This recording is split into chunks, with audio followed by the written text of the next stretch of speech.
Hello বন্ধুরা, আজ আপনাদের শোনাতে যাচ্ছি পৃথিবীর সবচাইতে জনপ্রিয় মুভি টাইটানিকের গল্প। টাইটানিক ছিল পৃথিবীর সবচাইতে বড় জাহাজ। এই জাহাজটি এত বড় আর বিলাসবহুল একটি জাহাজ ছিল যে তখনকার সময়ে ধনী ধনী ব্যক্তিদের এই জাহাজে চড়ে ভ্রমণ করার ইচ্ছা ছিল।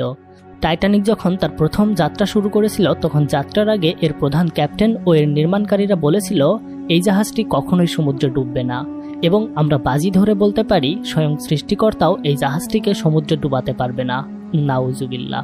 কিন্তু সৃষ্টিকর্তার সাথে চ্যালেঞ্জ জানানোর জন্যই বোধহয় প্রথম যাত্রার মাত্র কয়েক ঘন্টা পরেই সমুদ্রে থাকা বিশাল একটি দানবের সাথে ধাক্কা লেগে জাহাজটি 2240 জন প্যাসেঞ্জার নিয়ে সমুদ্রে ডুবে যেতে শুরু করে। এই যাত্রীদের মধ্যে 2 জন যুবক যুবতী ছিল যারা পুরো জাহাজে যেখানে সেখানে অবৈধ সম্পর্কে লিপ্ত হচ্ছিল। তাদের অভিশাপ এবং কি ছিল ওই ভয়ঙ্কর দানব, আর কিভাবেই বা জাহাজটি সমুদ্রে ডুবে গিয়েছিল, এটা জানতে হলে আপনাকে দেখতে হবে পুরো মুভির গল্প। এই মুভিটি দেখতে দেখতে আপনি হারিয়ে যাবেন আজ থেকে বহু বছর আগে সমুদ্রের গভীরে। তো চলুন বেশি কথা না বলে শুরু করা যাক আমাদের আজকের গল্প টাইটানিক। টাইটানিক ডুবে যাওয়ার বহু বছর পর ব্রুক লাভেট নামের একজন ট্রেজার হান্টার বিরাট বড় একটি জাহাজ নিয়ে এবং তার একটি টিম নিয়ে টাইটানিক জাহাজটি সমুদ্রে যেখানে ডুবে গিয়েছিল সেখানে চলে আসে। তারা জানতে পেরেছিল টাইটানিক যখন ডুবে যায় তখন এই জাহাজে একজন বিরাট ধনী ব্যক্তি ছিলেন, যার ওয়াইফের কাছে একটি নেকলেস ছিল, আর ওই নেকলেসটির নাম ছিল হার্ট অব দি ওশিয়ান। আর ওই নেকলেসটির বর্তমানে দাম $400 মিলিয়ন। তাদের কাছে উন্নত প্রযুক্তির ক্যামেরা, ড্রোন এবং রোবট ছিল, যেগুলো দিয়ে তারা টাইটানিক জাহাজের ধ্বংসাবশেষের মধ্যে সেই ডায়মন্ডের নেকলেসটি খুঁজে বেড়াচ্ছিল। টাইটানিক জাহাজ ডুবে যাওয়ার এত বছর পরেও সমুদ্রের নিচে সেটা একদমই অক্ষত ছিল, আর এগুলো দেখে ব্রুক এবং তার টিমের লোকজন অনেক বেশি অবাক হয়ে যায়। তারা তাদের জাহাজে বসে উন্নত প্রযুক্তির সব রোবট সমুদ্রের নিচে নামায়, যেগুলির মাথায় ক্যামেরা লাগানো ছিল। এরপর তারা সেগুলি টাইটানিকের ভেতরে পাঠিয়ে দেয় এবং নিজেরা মনিটরে দেখতে থাকে। সেখানে তারা মানুষের পোশাক, শিশুদের দেহ পড়ে থাকতে দেখে। এভাবে খুঁজতে খুঁজতে তারা টাইটানিকের আরও গভীরে প্রবেশ করে, আর তারপর হঠাৎ করে তারা একটি লকার খুঁজে পায়। রোবট দিয়ে ধরে তারা সেই লকারটিকে বাইরে বের করে নিয়ে আসে।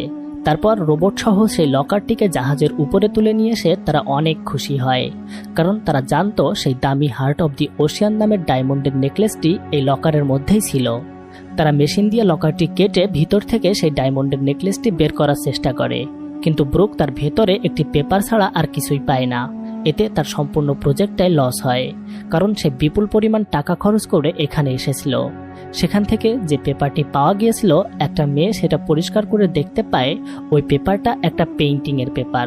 এটাতে একটি সুন্দরী মেয়ের স্কেচ আঁকা ছিল, আর সবচেয়ে অদ্ভুত ব্যাপার হলো এই মেয়েটি তার গলায় হার্ট অব দি ওশিয়ান নেকলেসটি পরে আছে। এই স্কেচটি দেখে ব্রুক আবারও আগ্রহী হয়ে ওঠে। সে ভালো করে খুঁজে দেখতে পায় মেয়েটির স্কেচের নিচে একটি সিগনেচার করা, আর সেখানে তারিখ লেখা আছে 14 এপ্রিল 1912, অর্থাৎ এটি টাইটানিক ডুবে যাওয়ার ঠিক একদিন আগের তারিখ ছিল। এদিকে ট্রেজার হান্টিং এর পুরো কার্যক্রমটাকে তারা টিভিতে লাইভ সম্প্রচার করছিল, আর অন্যদিকে আমরা রোজ নামের একটি বৃদ্ধাকে দেখতে পাই। রোজ তার নাতিকে নিয়ে মাটির জিনিসপত্র বানানোর কাজ করত। টিভিতে সে ব্রুক লাভেটের প্রচার করা ওই অনুষ্ঠানটি দেখে তার নাতিকে টিভিটা আরও এদিকে ঘুরিয়ে দিতে বলে, আর তারপর মেয়েটির স্কেচ তার চোখে পড়ে। এবার সে তার নাতিকে দিয়ে ব্রুকের কাছে একটি স্যাটেলাইট কল করে। রোজ নিজের পরিচয় দিয়ে ব্রুককে বলে, ছবির ওই মেয়েটি আমি নিজেই। রোজের এই কথা শুনে ব্রুক একটি হেলিকপ্টার পাঠিয়ে ওই বৃদ্ধাকে সমুদ্রের মাঝখানে তার জাহাজে নিয়ে আসে। কিন্তু তাকে নিয়ে আসার কথা শুনে ব্রুক লাভেটের একজন সহকর্মী তাকে বলে, ওই বৃদ্ধা মহিলা তো মিথ্যা কথা বলতে পারে, এমনও তো হতে পারে সে লাইমলাইটে এসে পপুলারিটি পাবার জন্য মিথ্যা কথা বলছে, তাই তাকে নিয়ে এসে তুমি ভুল করছো। কিন্তু ব্রুক লাভেট তার এসব কথায় কোনো কান দেয় না। তারপর কিছুক্ষণের মধ্যেই তারা দেখতে পায় সেখানে সেই হেলিকপ্টারটি চলে এসেছে। রোজ তার সাথে করে বাসার সব জিনিসপত্র নিয়ে এসেছিল, কারণ সে ছিল খুব শৌখিন একজন মহিলা।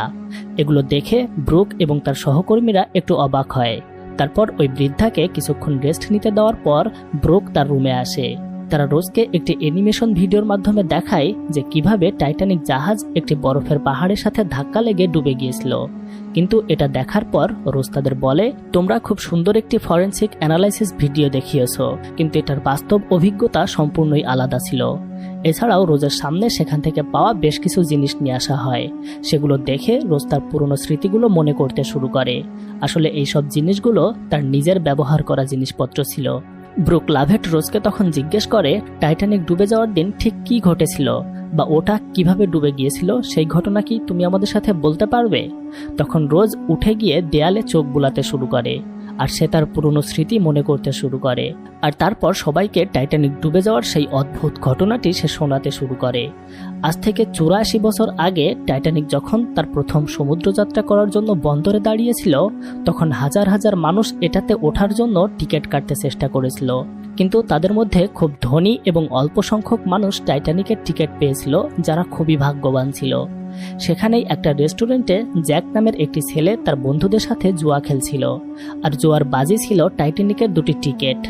জ্যাক এবং তার কাছের বন্ধুটি অন্যদের সাথে জুয়ায় জিতে গিয়েছিল, তাই তারা টাইটানিকের সেই টিকিট 2টি পেয়ে গিয়েছিল। টিকিট 2টি পেয়ে তারা অনেক খুশি হয়েছিল, কারণ জ্যাকের বাড়ি ছিল আমেরিকাতে আর টাইটানিক আজকে লন্ডন থেকে আমেরিকাতে যাত্রা করবে। অন্যদিকে আমাদেরকে দেখানো হয় গাড়ি থেকে একটা রাজকীয় পরিবার নামছে, আর এই মেয়েটির নাম ছিল রোজ, যাকে আমরা আজকের গল্প বলতে দেখছি। রোজের বয়স তখন মাত্র 21 বছর ছিল। সে অত্যন্ত সুন্দর এবং চমৎকার একটি মেয়ে ছিল। তার সাথে তার মা এবং হবু হাজবেন্ড ক্যাল ছিল, আর তারা টাইটানিকে করে আমেরিকাতে যাওয়ার জন্য উঠেছিল, আর আমেরিকাতে গিয়ে তাদের বিয়ে হবে। ক্যাল অনেক ধনী একজন মানুষ, এছাড়াও সে ইংল্যান্ডের রাজার খুব কাছের একজন আত্মীয় ছিল, তাই তার প্রচুর পরিমাণে সম্পদ ছিল। অনেক উঁচু শ্রেণীর মানুষ হওয়ায় স্বভাবতই তারা ফার্স্ট ক্লাস ডেকে টাইটানিকের টিকিট সংগ্রহ করেছিল, কিন্তু জ্যাক এবং তার বন্ধুদের কাছে ছিল থার্ড ক্লাস ডেকের টিকিট। থার্ড ক্লাস ডেকে সব গরিব এবং সমাজের সব নিচু শ্রেণীর যাত্রীরা উঠেছিল, আর এখানে পরিবেশও তেমন ভালো ছিল না, কিন্তু ফার্স্ট ক্লাস ডেক ছিল ঝকঝকে আর পরিপাটি করে সাজানো। দিকে জাহাজ ছাড়ার সময় হলে বন্দরে হাজার হাজার লোক আসে টাইটানিক জাহাজকে বিদায় জানানোর জন্য, কারণ এটি ছিল একটি স্বপ্নের জাহাজ। যারা এটাতে উঠতে পারেনি তারা দূর থেকে জাহাজটিকে হাত নেড়ে নেড়ে বিদায় জানানো শুরু করে। জ্যাক আর তার বন্ধু ফ্যাব্রিজিও জাহাজের ডেকে এসে সবাইকে উদ্দেশ্য করে বিদায় জানাতে শুরু করে, যদিও এখানে তাদের পরিচিত কেউই ছিল না। তারপরও এটা করতে তাদের অনেক ভালো লাগছিল, কারণ তারা এই স্বপ্নের জাহাজটিতে উঠতে পেরেছে আর অবশেষে তারা বাড়ি যেতে পারবে। এভাবে হাজার হাজার মানুষকে বিদায় জানিয়ে স্বপ্নের জাহাজ টাইটানিক সমুদ্রে ভেসে চলা শুরু করে। জ্যাক এবং তার বন্ধু ফ্যাব্রিজিও নিজেদের রুম খুঁজে আরামে শুয়ে পড়ে। যাত্রার শুরুর কিছুক্ষণ পর জাহাজের প্রধান ক্যাপ্টেন আরেকজন কো ক্যাপ্টেনকে বলে, টাইটানিক তো অনেক দ্রুতগতির একটি জাহাজ, তাহলে চলো না আমরা এর গতি পরীক্ষা করে দেখি। এই বলে সে সবাইকে নির্দেশ দেয় টাইটানিককে তার পুরো গতিতে চালানোর জন্য। ক্যাপ্টেনের নির্দেশ পেয়ে শ্রমিকরা সমস্ত গতি বাড়িয়ে দেয়। এদিকে জ্যাক এবং তার বন্ধুটি টাইটানিকের একদম সামনে চলে আসে এবং তারা দুজন তাকিয়ে পানি কেটে কিভাবে টাইটানিক তরতর করে এগিয়ে যাচ্ছে সেটা দেখতে থাকে। এত বড় জাহাজ পৃথিবীর মানুষ আর কখনো দেখেনি, তাই জাহাজের যাত্রীরা বাইরে এসে দেখতে থাকে এটা আসলে কিভাবে সমুদ্রে ভেসে চলে। জ্যাক নিচে বেশ কিছু ডলফিন মাছ দেখতে